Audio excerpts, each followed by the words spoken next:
Bismillahirrahmanirrahim. Assalamualaikum warahmatullahi wabarakatuh. Bismillah, alhamdulillah, wassalatu wassalamu ala rasulillah wa ala alihi wa sahbihi wa mawalah amma ba'd. Qala Allah Ta'ala fi kitabihil karim wa huwa asdaqul qailin. A'udzu billahi minasyaitonir rajim. Bismillahirrahmanirrahim. Ya ayyuhalladzina amanu kutiba alaikumusiyam kama kutiba alal ladzina min qablikum la'allakum tattaqun. Shadaqallahul adzim. Allahumma arhamna bil Qur'an. Pemirsa yang dirahmati Allah, alhamdulillah atas izin dan perkenan Allah Subhanahu wa taala kita sudah sekian hari melaksanakan ibadah siam Ramadan. Mudah-mudahan seluruh ibadah kita dikabul oleh Allah Subhanahu wa taala dan menjadi kebanggaan kita di hari kiamat kelak ketika kita dipanggil oleh Allah Subhanahu wa taala dan siam kita menjadi syafi', menjadi pemberi syafaat kepada kita sekalian. Pemirsa yang dirahmati Allah, bagaimana agar siam kita betul-betul sempurna dan betul-betul bisa kita banggakan di hadapan Allah pada hari kiamat kelak. Yaitu kita harus betul-betul merasakan online dengan Allah Subhanahu wa taala di siam kita sejak terbit fajar sampai tenggelamnya matahari. Bagaimana hal itu bisa kita wujudkan? Pertama, mari kita sempurnakan niat kita. Kemudian kita fahami rukun-rukun siam atau puasa itu. Kita juga harus fahami tujuan, target dan tujuan dari ibadah puasa itu. Sehingga betul-betul kita tahu bahwa sejak pagi kita akan mengadakan suatu perjalanan menuju sore hari, menuju waktu maghrib, menuju waktu berbuka puasa dalam kerangka ibadah kepada Allah, yaitu imsak, yaitu menahan diri dari makan, minum, hubungan suami istri, dan berbagai perkara yang membatalkan ibadah puasa.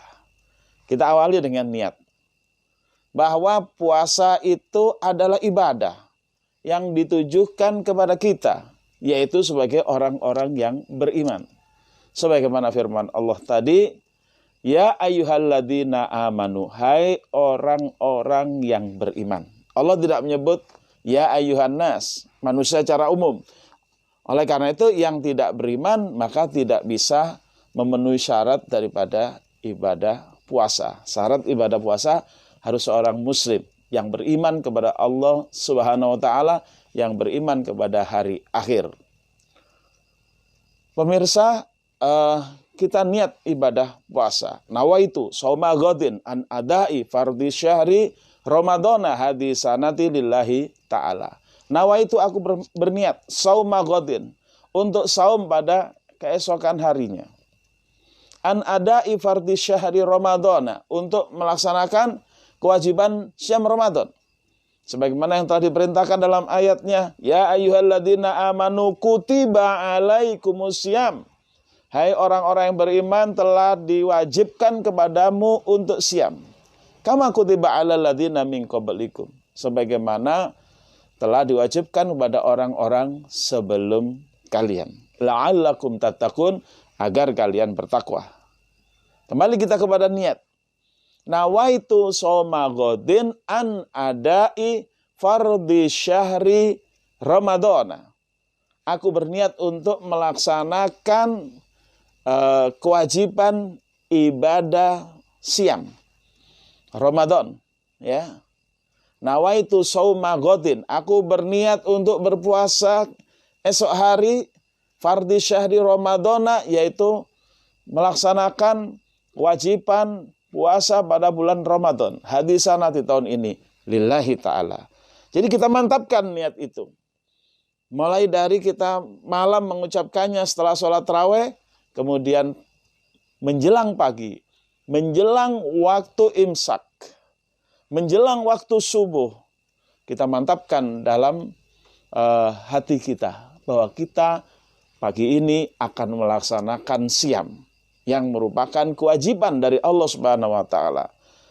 Kita mulai online di situ bahwa kita akan melakukan perbuatan yang selalu online dengan Allah Subhanahu wa taala, yaitu kefarduan Allah, yaitu siam. Dalam sebuah hadis qudsi, Rasul bersabda, Allah berfirman, asyamu li wa ana ajzibih. Siam adalah untukku dan aku yang akan membalasnya. Nah, oleh karena itu kita harus menyadari, ya, dan selalu menyadari sepanjang kita imsak dari pagi sampai maghrib bahwa yang kita lakukan adalah siam, yang kita lakukan adalah imsak. Ya, biarpun ada makanan tidak kita makan, ada minuman tidak kita minum, ya, ada istri tidak kita toel, ya. Nah, itu dalam rangka apa? Bukan karena kita ogah makan, ogah minum, ogah hubungan suami istri. Tidak, tetapi kita dalam rangka melaksanakan firman Allah, kutiba alaikumusiyam, telah diwajibkan kepada kalian siam. Nah, ini masuk, online-nya masuk. Begitu terdengar adzan subuh, maka dari masjid, maka kita menyiapkan diri untuk berwudu dan untuk bepergian ke masjid untuk melaksanakan sholat jamaah subuh. Di situ kita online, ya. Ketika kita melaksanakan sholat subuh, kita online di dalam sholat kita, ya. Di dalam sholat kita online, kita menyatakan usolli fardhu subuhi rakaataini adaan mustaqbilal qiblati imaman aw ma'muman lillahi ta'ala. Kita ketika membaca iftitah, kita rasakan online-nya.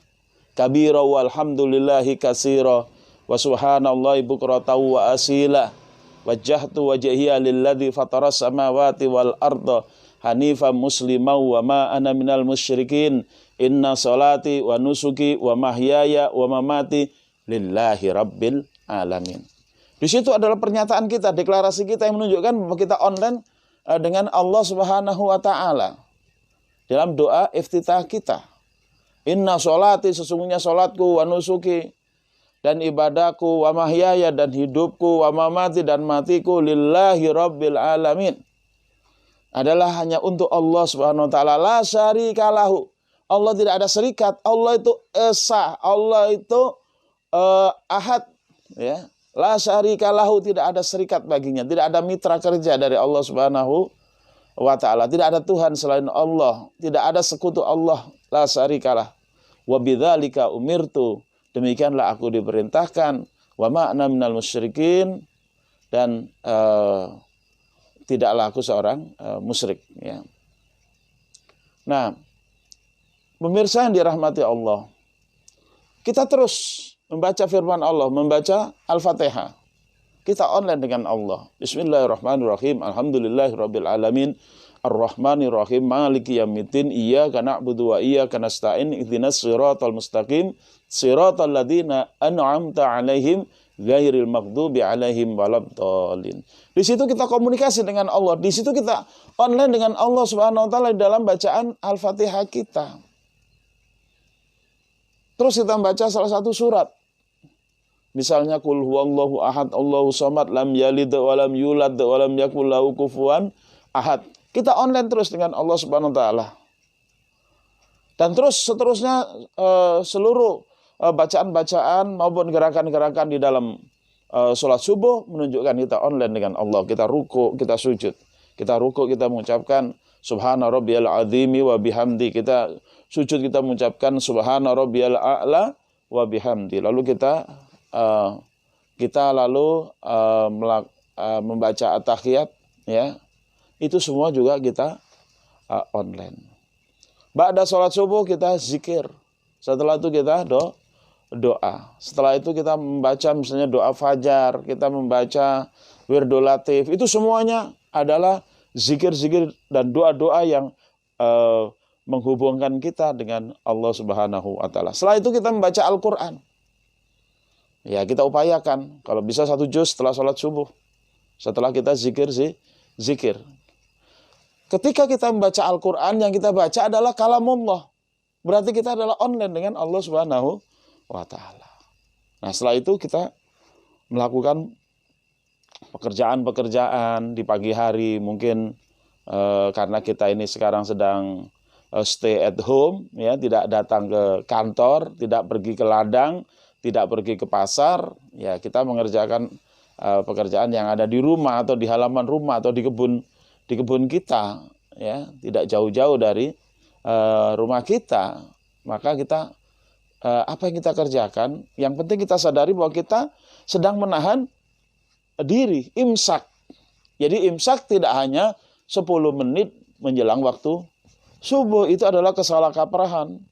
Yang benar adalah imsak mulai dari saat sholat subuh terus menerus sampai maghrib, itu adalah imsak. Ketika kita subuh imsak, ketika duha imsak, ketika zuhur imsak, ketika asar imsak, begitu maghrib, nah iftar, kita berbuka, ya, kita offline lagi, ya.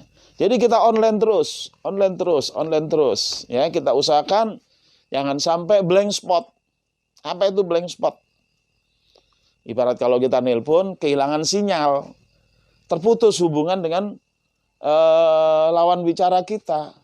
Nah, kalau kepada Allah, kapan kita terputus? Bisa saja terputus. Ya, jangankan pada saat kita siam yang aktivitasnya bisa macam-macam. Dalam sholat yang hanya 5 menit saja, kita bisa kadang-kadang terputus. Yaitu apa? Ketika kita blank. Ya, makanya saya bilang blank spot. Ya. Blank spot ini sebenarnya istilah telekomunikasi. Nah, tapi bisa menjadi blank spot adalah ketika komunikasi kita dengan Allah terputus. Yaitu mana? Di dalam sholat. Karena kadang-kadang dalam sholat kita lupa. Sudah berapa rakaat ya? Nah, itu sudah menunjukkan blank spot. Atau kita menjadi imam. Kita membaca surat. Ya, kalau Al-Fatihah ya sangat jarang sekali ya imam salah. Tapi misalnya membaca surat, terutama bukan surat-surat pendek, misalnya surat-surat panjang, apakah Al-Baqarah, Ali Imran, di tengah-tengah lupa kita. Nah, itu sebenarnya blank spot termasuk. Ya. Tapi yang paling kentara blank spot itu adalah misalnya ketika ngeblank kita. Oh iya, ya. Tadi ini sudah berapa rakaat. Nah, itu adalah blank spot, ya. Atau lagi baca doa iftitah, kemudian kita nggak fokus dengan bacaan itu, tapi kita ingat, wah iya, tadi di rumah kompor gas belum dimatiin misalnya, atau ada lampu listrik yang belum dimatiin. Maka itu juga termasuk blank spot. Pemirsa yang dirahmati Allah, sholat yang 5 menit saja bisa blank spot, apalagi puasa yang imsaknya ya mundu tulu'il fajri hatta ghurubis syam. Sejak terbit fajar sampai tenggelamnya matahari, kurang lebih 13 jam. Kalau 5 menit itu bisa blank spot, ya, mungkin sekali, ya, atau 2 kali, nah apalagi 13 jam, itu berapa menit? 1 jam 60 menit, 60 kali 13, ya, besar sekali itu, ya. Sehingga peluang blank spotnya lebih besar. Oleh karena itu, di sini kita harus selalu menyadari bahwa kita harus selalu terhubung dengan Allah Subhanahu wa taala. Nah, disinilah istilahnya aspek ruhiyah harus selalu kita rasakan, ada di dalam seluruh makhluk Allah Subhanahu wa taala. Ketika misalnya ya kita ke halaman, ya, kita misalnya menyirami tanaman atau kita menanam tanaman baru, ya. Jadi usahakan puasa ini sekalipun kita sedang ya di lockdown tanda kutip, ya, PSBB itu lockdown tanda kutip, ya. Itu kita ketika misalnya kita menanam cabai atau kita menanam tomat, maka kita kapan kita terhubung dengan Allah Subhanahu wa taala adalah ketika kita merasakan, ketika kita menyadari bahwa biji-biji cabai atau biji-biji tomat atau biji-biji sawi, biji cesin atau biji apapun yang kita tanam itu adalah makhluk Allah Subhanahu wa taala. Dan ketika biji itu kita tanam, fungsi kita kan cuma memasukkan biji ke dalam tanah. Kita ngejik, ya, melubangi tanah, lalu kita masukkan biji-biji itu, kemudian kita timbun lagi tanahnya, kemudian kita sirami. Fungsi kita sampai di situ aja. Kemudian ketika muncul tunas itu, muncul ke permukaan bumi, ada tunas, ada kemudian ada sedikit batang, ada daun. Maka kita harus kembali kepada firman Allah Subhanahu wa taala, afara'aitum ma tahrusun a antum tasra'unahu am nahnu zari'un. Bagaimana pendapat kalian tentang tanaman-tanaman yang kalian tanam itu? A antum tasra'unahu am nahnu zari'un. Apakah kalian yang menumbuhkan sendiri atau kami, kata Allah, yang menumbuhkan? Tentu jawaban yang benar adalah yang menumbuhkan Allah Subhanahu wa taala. Tanpa kita tahu. Ya, mungkin di situ ada malaikat yang diperintahkan oleh Allah untuk menumbuhkan tanaman-tanaman itu. Pemirsa yang dirahmati Allah, online-nya kita adalah pada kesadaran kita bahwa makhluk Allah yang namanya tanaman, ya, yang namanya bijian kita tanam, kemudian Allah tumbuhkan tanaman itu. Nah, kesadaran itulah akan hubungan kita dengan Allah. Kita adalah makhluk Allah. Bagaimana supaya kita selalu muncul kesadaran itu? Maka ideologinya, dasar berpikirnya adalah inna lillahi wa inna ilaihi rajiun. Kita adalah milik Allah dan kita adalah akan kembali kepada Allah. Ingat kembali roadmap jalan hidup kita. Ingat kembali itu. Kaifa takfuruna billahi wa kuntum amwatan fa ahyakum summa yumitukum summa yuhlikum summa ilaihi turja'un. Bagaimana kalian bisa kafir? Padahal kalian dulunya mati, lalu Allah hidupkan, lalu kemudian Allah matikan, kemudian Allah hidupkan, dan kemudian kalian dikembalikan kepada Allah Subhanahu wa taala. Peta jalan hidup itu kita harus selalu ingat. Bahwa kita sekarang sedang di dunia, berarti sedang hidup, pasti bakal mati. Bahwa kita sedang melaksanakan puasa, itu adalah untuk menyempurnakan kehidupan kita menuju hidup coret, yaitu menuju mati, agar kita matinya muslim, memenuhi perintah Allah, ya ayyuhalladzina amanu ittaqullaha haqqa tuqatih wa la tamutunna illa wa antum muslimun. Hai orang-orang yang beriman, bertakwalah kalian kepada Allah dengan sebenar-benarnya takwa, dan janganlah kalian mati kecuali dalam keadaan muslim. Dan puasa kita ini sudah ditarget oleh Allah. Ya ayyuhalladzina amanu kutiba alaikumusiyam kama kutiba alal ladzina min qablikum la'allakum tattaqun. Hai orang-orang yang beriman, telah diwajibkan kepada kalian untuk berpuasa sebagaimana telah diwajibkan kepada orang-orang sebelum kalian, la'allakum tattaqun, agar kalian bertakwa. Insya Allah kalau kita terus ingat tujuan, target dan tujuan daripada puasa itu, maka kita akan terus bisa online. Kita selalu terhubung dengan Allah Subhanahu wa taala. Nah, dan setiap saat terus, jangan sampai kita biarkan ada gangguan-gangguan. Yang terakhir, Nabi mengatakan bahwa kalau ada yang mengajakmu berantem, katakan inni shaim, katakan aku sedang berpuasa. Berarti kita menjaga perjalanan puasa kita dari terbit fajar sampai tenggelamnya matahari, agar jangan diganggu oleh orang lain bahwa kita sedang puasa, kita sedang imsak untuk Allah SWT, berarti kita sedang online dengan Allah SWT, dan kita kejar di hari kiamat nanti kita diridhoi oleh Allah dan kita dimasukkan kepada jannahnya Allah. Dan mudah-mudahan dengan puasa kita dimasukkan melalui pintu surga yang khusus untuk orang yang berpuasa, yaitu pintu Ar-Rayyan. Selamat menjalankan ibadah puasa, selamat menahan diri, selamat beronline dengan Allah Subhanahu wa taala. Mudah-mudahan sukses. Subhanakallahumma bihamdika asyhadu an la ilaha illa anta astaghfiruka wa atubu ilaik. Wal afu minkum. Wassalamualaikum warahmatullahi wabarakatuh.